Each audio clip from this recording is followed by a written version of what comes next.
The COVID-19 pandemic is over, or is it? Today we get honest about the ways that the pandemic still impacts our relationships, our work, and our health, and what to do about it. You're listening to Honest Women, the podcast for every woman who's trying to juggle the relationships, roles, and responsibilities that come with modern womanhood and finding it all just a little harder than she thought it would be. We're your hosts, Andrea Berkeley and Jessica Hutchison, your new besties who just happen to be therapists. And while we believe that life is hard and there's no tip or trick that will solve that, it does get just a little bit easier when we can be real with each other and talk about it honestly. You're listening to Honest Women. Hey, Jess. Hey, girl. How you doing? I'm good. I'm doing good. So let me tell you what happened to me this week. I went in for a doctor's visit, just an annual checkup.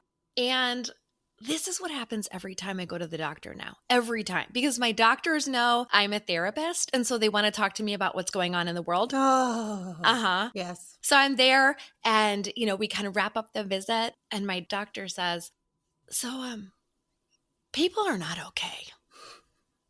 I'm like, yeah. She said, people are not okay. And I think that people who do my work, this is the doctor speaking, they don't ask because they don't have time to deal with it. But you can see it. Like, they're not okay. And we kind of just looked at each other like, yeah. And she said, are you still really busy? I said, yeah. But you can refer people to me. It's fine. I'll help them find a place. I'm not the only therapist that this has happened to. I don't know if it's ever happened to you, but I just had my office mate. This happened to her like 3 weeks ago. Oh, yeah. She went to the primary care doctor and they were like, help me because the people are not okay. So we're living in this really bizarre time. The pandemic is over. I think it's been officially declared over. Did you read that? I don't know. I stopped reading news on the pandemic a long time ago because I can't deal. I got to be honest. I can't tell you. And it depends on what state you're in. 100%. Like if I travel to one state, it ended 2 years ago. If I'm in another state, they're like, good news, it ended. And it's like, wait, what? What's happening? I know. Yeah, regardless of whether there is an official statement that it's over, that it's qualified as this or classified as that, whether we have any restrictions on our lives anymore, it doesn't, things aren't totally normal. Nor will they be, ever. No. How I have explained it to many is that COVID was our war. When we were in a global pandemic and we were facing schools being shut down and lockdowns and whatnot, that was our war. And this whole idea that now it's over, it really, really makes my blood boil because that's like telling somebody who just came home from war that it's all over and to get over it and keep going when they are trying to adapt to a world that no longer makes sense. So right now, when we talk about is COVID over, well, sure, the restrictions from COVID have been lifted, but we are all now trying to adapt back to this world that no longer looks the same. It no longer makes sense. So many things have changed.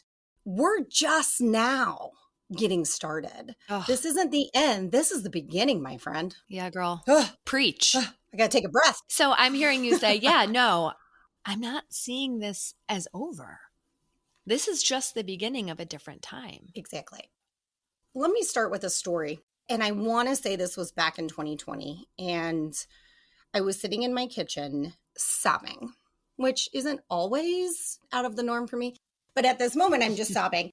And Dan comes around, my husband comes around, and he sees me sobbing. And it was kind of that like, oh man, she saw me. I can't back away. Like, no, I can't just go and like get a cup of water, like crap, look on his face. And he looks at me and he says, what's going on? Like, everything okay? I'm like, no, it's not okay. And he's like, okay, what happened? I'm like, well, nothing happened.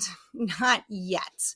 But sidebar here, I specialize in sudden and traumatic loss. And going back to my story here is I looked at my husband and I said, what we are doing right now is going to lead to catastrophic mental health implications. And people are going to die, not just of COVID, but it's going to be bad. So then circle back to these conversations in doctors' offices It is really hard for me because I want to say I shouted this from the rooftops for years. So now when I get the nobody's okay, it is really hard to not say, yeah, no shit. Saw this coming. We actually did have lots and lots of research to draw from to say this could be problematic. Not a don't do this, do that, but can we just look at both sides of the equation here to make sure we're making the best decision based on X, Y, and Z? Right. And maybe even to say, there are no easy answers here. Absolutely. And certain people during the pandemic felt like we had a very straightforward right answer.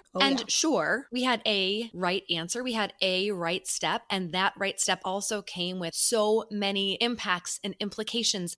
So we were making maybe a decision to favor this kind of health while not acknowledging openly that this was going to impact this kind of health, right? 100%. And then people were so busy shouting about, no, look over here, look over here. No, it's like this, it's like that, that we also suffered these horrible relational stresses and strains.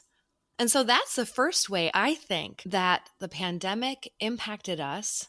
It impacted our relationships from top to bottom. In every single direction. The friendships that have been lost as a result of it. Yeah. Long standing friendships where two people just did not see eye to eye. And instead of finding a place to agree to disagree, right? That's a saying. They ended the relationship. We had such a low window of tolerance because we were all going through such high levels of stress. There was such a low window of tolerance. Or families. Still, you look at family gatherings and they've been forever changed, and there are relationships that have not been repaired. Because so many people couldn't say, this is a complicated issue. So many people couldn't look at someone else and say, hey, you're doing the best you can. And we got a lot of people walking around who need to own some shit right now, right? Oh, yeah. If you were horrible to somebody during the pandemic, you can look at yourself and say, hey, I was doing the best that I could. No one was playing with a full deck, okay? And I was an asshole.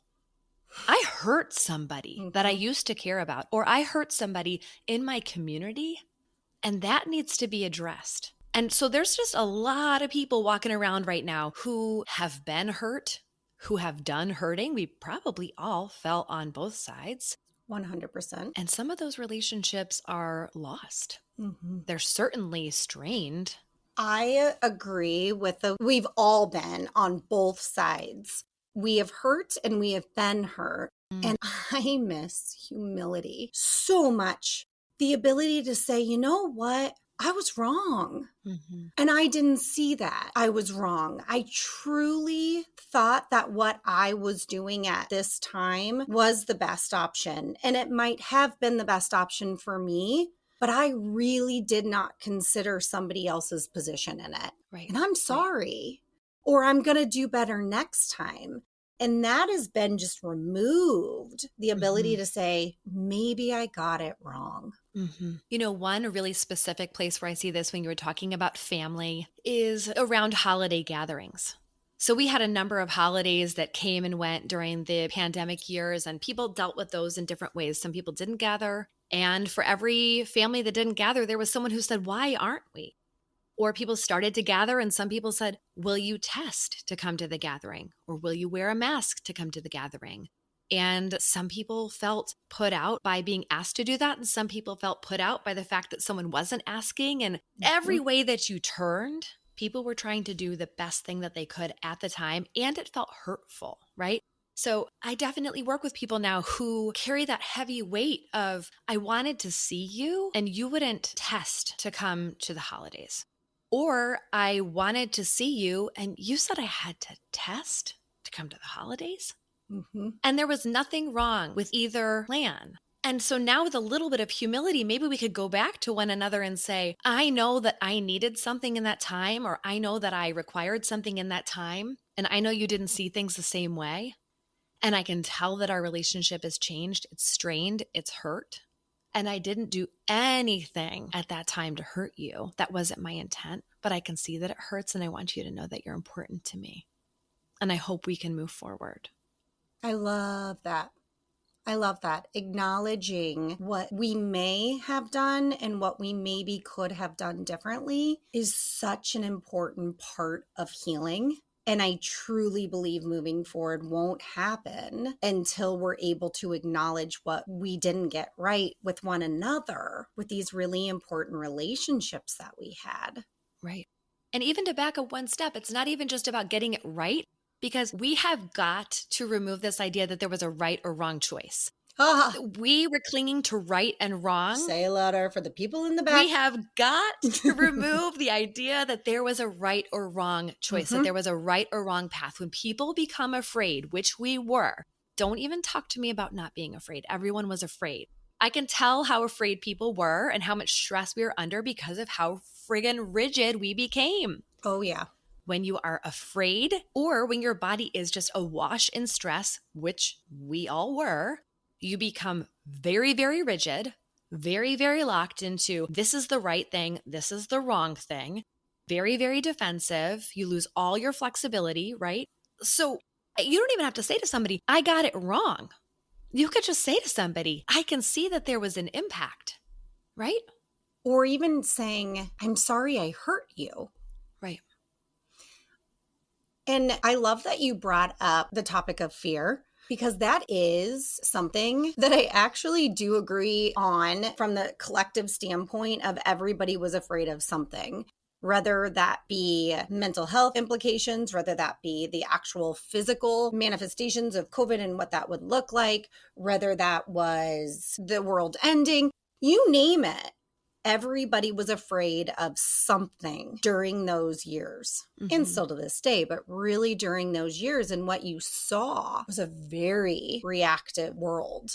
And I remember telling somebody that I hated going to the grocery store because I'm an empath by nature. So I just, you walk into my office and I just know right away what you're feeling because I can feel it. Man, did that manifest as belly aches as a child, but now I just know it and the importance of boundaries because of it. But when I would walk into the grocery store, whoo, could I feel everybody's stress and anxiety. And it was so heavy. And that's what our world was for a long time. We were all trying to survive. Right. And being judged for decisions at the same time. Oh my God. Right? So we're all in this survival mode while simultaneously judging everybody if they made a different decision than what was best for you. Right, right. Because we had to cling to our right and wrong because we were afraid. And again, people might say, I wasn't afraid. Okay, you're a human who lives in a body. So there was just actually no way for you to go through all of that time without stress. You didn't have to lay in bed at night going, what if, right? For our anxious friends, you did that for like a few years. Oh, yeah. Right? But even if your coping mechanism is to compartmentalize and to move back in stress, it was still happening. And by the way, in stress, we tend to do one of two things. This is something that Jess and I firmly believe as couples therapists. We tend to either move in and we feel everything, or we move back and we wait for all the stress to pass. Oh, yeah. We don't want any part of that. So this had a huge impact on marriages. Big time. Because what I see inside my office, because I don't really pay attention outside of my office. Everybody always thinks we do. We don't. It's only inside of our office. Let me just put that out there. But from couples I worked with is usually one is a mover inner and one's a mover outer. And this was really hard, especially when we look at the whole working from home thing that became a thing during the past couple years. Man, do I have couples that have really started struggling because both partners were working at home together when they haven't done that ever. Right. Around each other all the time with opposite coping mechanisms, right? I feel all the things. I'm worried about all the things. I'm very aware of all these impacts. I want to talk about them. That's how I feel safe. And you move back. So I need you to be there. You need me to not be feeling all the things, right? You need there to be peace. We miss each other and we're in the house 24/7. Nobody leaves. It was rough. Heck yeah.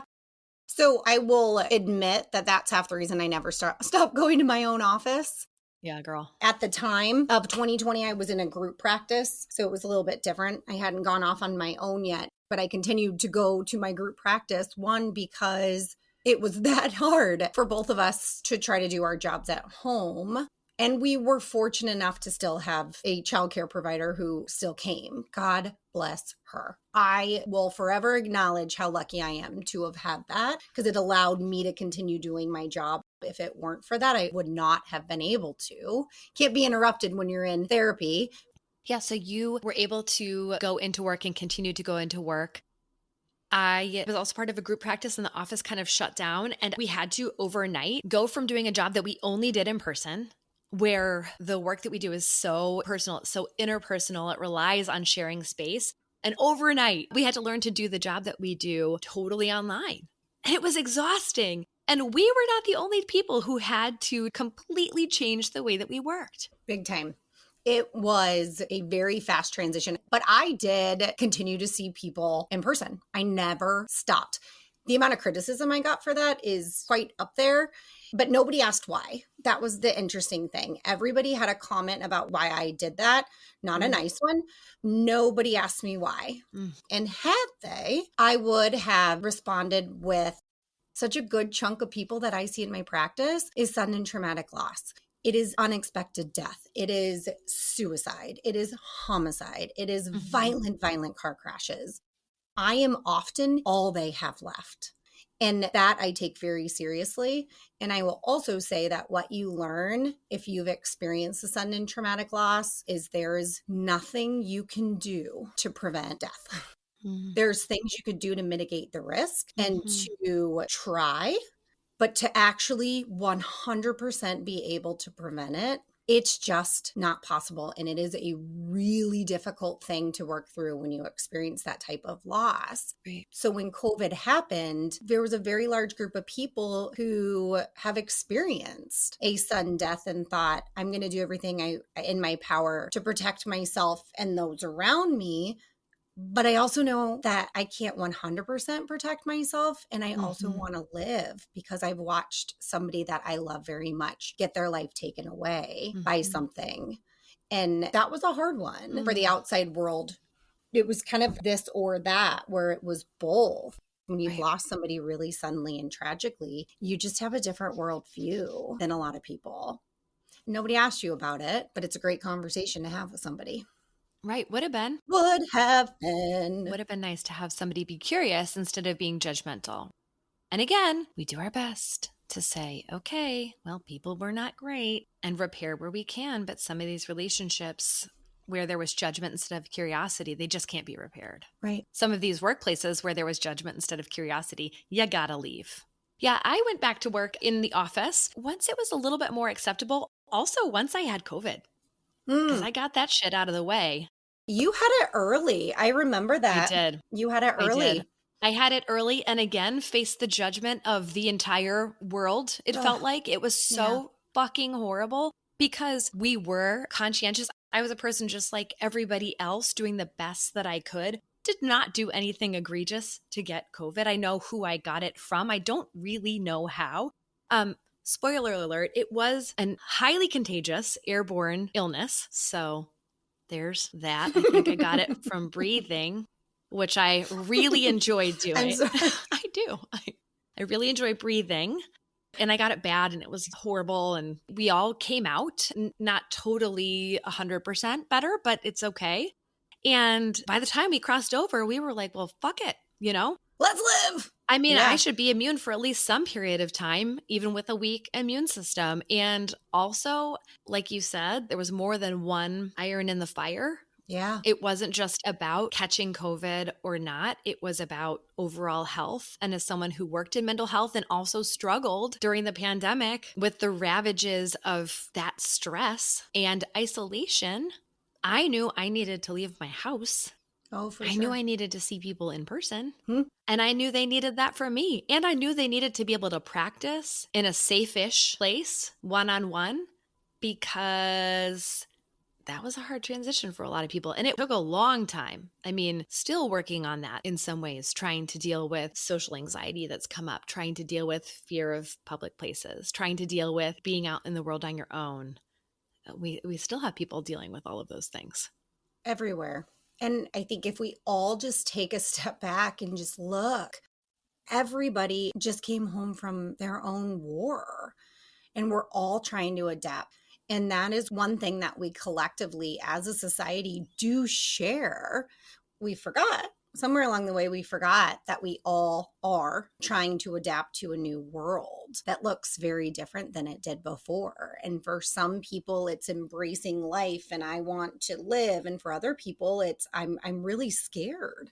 I'm scared to go back into this world. I'm scared to be around people. And everybody has a story to share. And we're all trying to just get back to some sense of stability, not even normalcy. I don't know that that even exists. It's more stability. And like you're saying, Jess, I mean, the ground might feel a little more stable and we're still working towards that, right? But some things have really, really changed. And one of Oh, the yeah. things that we hinted on was our work. Mhm. So many people who never worked from home a day in their lives now work from home almost all the time. That is not without its downsides as well. We were just talking about when we have a husband working from home and our children are home. This is a fun game, right? Where we're like, Oh. hey guys, like let's somehow do our day. And also you make no noise. Also, your voice is too loud. Can you please stop fighting with your sister? No, no, no. Shh, shh, shh, shh. The level of Oh, stress it's that I have so trying to stressful. manage that, or the dog is barking, or someone comes to the door, please don't do that, or why are you yelling again? Oh. You know? So it's this high stress all the time. And the level of stress that I feel if I'm working from home, we lost our boundaries. And for women who already have, I think, very loose boundaries around work and home, this is like a hellscape. Okay. So I'm working from home, but I know like the laundry needs to get done. And I feel like somehow I'm supposed to do my job and also get the laundry done, or I'm working from home and people need to eat dinner. And it feels like somehow I'm supposed to be able to do both of those things, pulled in so many directions. So whether it's my spouse working from home or it's me working from home, there are some challenges. Big time. And I love that you brought up the idea of boundaries because I do see this. And 90% of the reason that I come into my office the days that I see, not even just the days that I actually have clients coming in, sometimes when we're recording, I have a very hard time switching hats. I have a therapist, Jessica hat. I have a wife hat. I have a mother hat. I have a friend hat. And I have a really hard time wearing those all at the same time. That is my recipe for disaster. I very much, as an individual, have to come into my office to put on my therapist Jessica hat. And when I walk out the door, I take off that therapist Jessica hat so I can be these other things. And it is hard for women to wear all of these different hats, which they had to do and still have to do, those who are still working from home or don't have any other option of wearing those all at one time. It is a recipe for burnout right there. Yeah. You know what people lost, Jess, is they lost that transition.